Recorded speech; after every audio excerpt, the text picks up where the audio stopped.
દર વર્ષે 9મી ઓગસ્ટ એટલે કે આદિવાસી દિવસ તરીકે ઉજવાય છે, ત્યારે અમરોલી વિસ્તારમાં આદિવાસી દિવસને લઈ આદિવાસી સમાજ દ્વારા ભવ્ય રેલીનું આયોજન કરાયું હતું, જેમાં આદિવાસી સંસ્કૃતિની ઝલક જોવા મળી હતી। 9મી ઓગસ્ટ એટલે આદિવાસી દિવસ। આદિવાસી દિવસની સમગ્ર વિશ્વમાં ઉજવણી કરાય છે, ત્યારે અમરોલી વિસ્તારમાં આદિવાસી દિવસને લઈ આદિવાસી સમાજ દ્વારા ભવ્ય રેલીનું આયોજન કરવામાં આવ્યું હતું।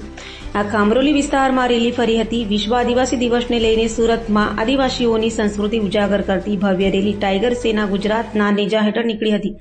તો આદિવાસી સમાજની યુવા પેઢી આદિવાસી સમાજની જૂની સંસ્કૃતિ અને પરંપરાથી અવગત થાય તે માટે આયોજન કરાયું હોવાનું જણાવાયું હતું।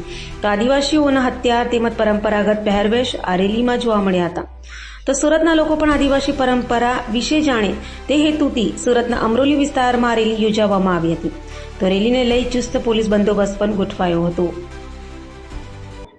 હું વિજય વસાવા, ટાઈગર સેના અધ્યક્ષ। આજે સેના માટે રેલી કાઢવામાં આવી? આજે 9 ઓગસ્ટ વિશ્વ આદિવાસી દિવસ છે।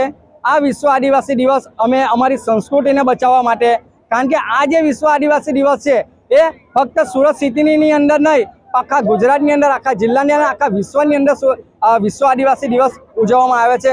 ખાસ કરીને સુરત સિટીમાં એના માટે અમે ઉજવવામાં આવે કે જે આવનારી પેઢી છે, જે અત્યારની પેઢી છે, એ પોતાની સંસ્કૃતિ, પોતાના રહેણી કહેણી બધી ભૂલી ગયેલી છે, તેને ઉજાગર કરવા માટે અમે દર વર્ષે વિશ્વ આદિવાસી દિવસ અમે ઉજવતા આવ્યા છે।